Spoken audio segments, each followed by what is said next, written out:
ঐতিহাসিক দিন আজ মালেগাঁও বিস্ফোরণের রায় ঘোষণা। 2008 সালে মালেগাঁও বিস্ফোরণ হয়েছিল। 17 বছর আগের এই বিস্ফোরণে 6 জনের মৃত্যু হয়েছিল, আহত হয়েছিল প্রায় 100-রও বেশি। সেই মামলাতেই আজ রায় ঘোষণা করা হবে। প্রথমে তদন্ত শুরু করেছিল মহারাষ্ট্রের এটিএস, পরে মামলা যায় এনআইএ এর হাতে। মালেগাঁও বিস্ফোরণ মামলায় সাধ্বী প্রজ্ঞা সিং ঠাকুর সহ একাধিক নাম সামনে এসেছে। আমাদের সঙ্গে রয়েছেন সিনিয়র এডিটর স্বর্ণালী সরকার।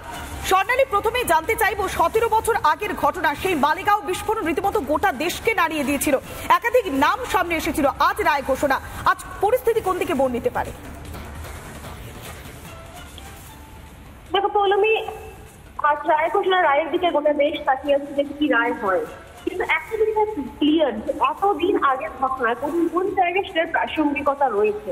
এবং তুমি যখন বললে সাধ্বী প্রজ্ঞা, তার কথা বললে 2008 সালে মালেগাঁও বিস্ফোরণ, 17 বছর আগের এই বিস্ফোরণে তখন সেই সময় 6 জনের মৃত্যু হয়েছিল, 100-রও বেশি মানুষ আহত হয়েছিল, গোটা দেশকে দাঁড়িয়ে দেওয়া হয়েছিল।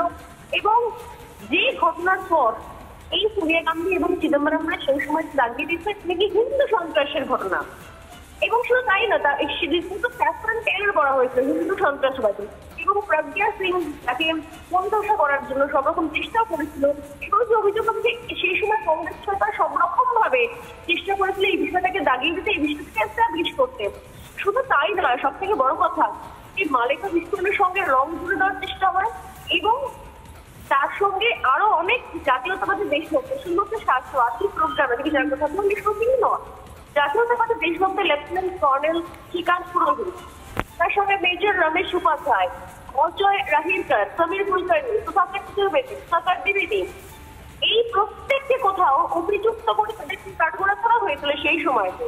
এবং সবচেয়ে কথা আমি আবারও বলি, যে সাধ্বী প্রজ্ঞার কথা বারবার করে বলা হচ্ছে, তার সঙ্গে চূড়ান্ত সেই সময় অত্যাচার করা হয়েছে, সেই সময় ভয়ঙ্কর অত্যাচার করা হয়েছে।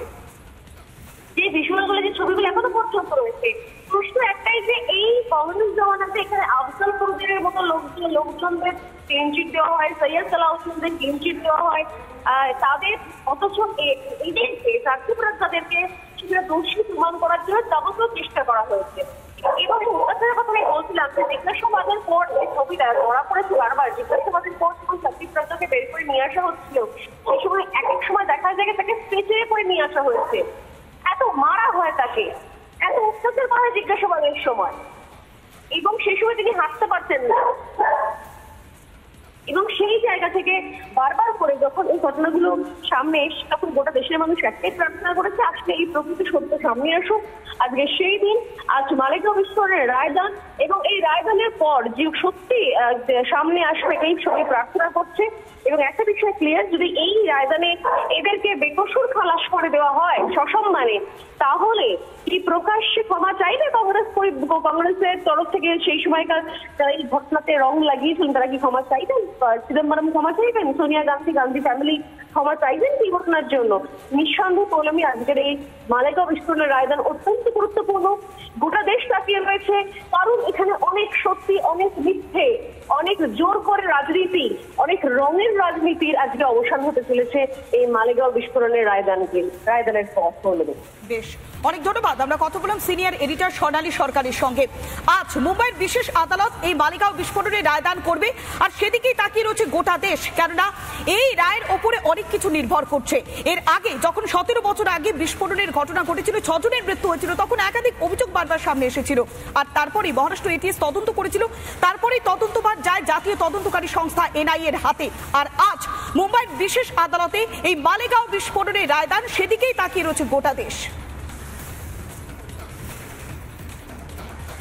যেখানে একাধিক অভিযুক্তের নাম উঠে এসেছিল, মেজর রমেশ উপাধ্যায় অভিযুক্ত হিসেবে আরো কয়েকজনের নাম ছিল। মালেগাঁও বিস্ফোরণ মামলা, সেখানে 6 জনের মৃত্যু হয়েছিল। ইউএপিএ সহ একাধিক ধারায় অভিযোগ সামনে আনা হয়েছিল। মৃত্যুদণ্ডের আবেদন করা হয়েছিল এনআইএর তরফ থেকে, এবং এর পাশাপাশি কয়েকবার পিছিয়ে যায় এই মামলার রায়দান। একাধিক অভিযোগ বারবার সামনে এসেছিল। আজই মুম্বাইয়ের বিশেষ আদালতে রায়দান করা হবে। মালেগাঁও বিস্ফোরণ 2008 সালে, সেই বিস্ফোরণে প্রাণ হারিয়েছিল 6 জন। 2008-এর 29শে সেপ্টেম্বর মসজিদের কাছে এবং বাজারে বিস্ফোরণ বারবার সামনে এসেছিল। তদন্ত শুরু করেছিল মহারাষ্ট্র এটিএস, পরে তদন্তভার নিয়েছিল এনআইএ। এই মালেগাঁও বিস্ফোরণে অভিযুক্ত সুমিত কুলকার্নি, তিনি কি বলেছেন একবার শুনুন। महोदय, मैं आपको आश्वस्त करता हूं, पूरा विश्वास के साथ बताना चाहता हूं कि मैं 2008 में पूरा वर्ष महाराष्ट्र में नहीं था। मैं मध्य प्रदेश में अपना सामाजिक कर्तव्य से वक्त का योगदान दे रहा था। इस गुनाह की फिर से जांच होनी चाहिए और जो गुनहगार है उनको कितना भी पैसा लग जाए, कितना भी वक्त लग जाए, उनको सजा होना चाहिए। लेकिन अपनी घटिया राजनीति के लिए किसी निर्दोष भारतीय का जीवन बर्बाद नहीं होना चाहिए। मैं आश्वस्त करता हूं कि जो अवेलेबल रिकॉर्ड है उसके आधार के ऊपर ये सभी के सभी जो आरोपी है वो पक्का निर्दोष साबित होंगे। माननीय न्यायालय उसके निर्दोषिता के ऊपर ठप्पा लगाएगा। প্রত্যেকে আদালতে রায়ের দিকে তাকিয়ে রয়েছে, গোটা দেশ তাকিয়ে রয়েছে এবং একাধিক অভিযুক্তদের বক্তব্য বারবার সামনে আসছে। একই সঙ্গে আরো একজন অভিযুক্ত মেজর রমেশ উপাধ্যায়, তিনি কি বলছেন শুনুন। मैं समझता हूं कि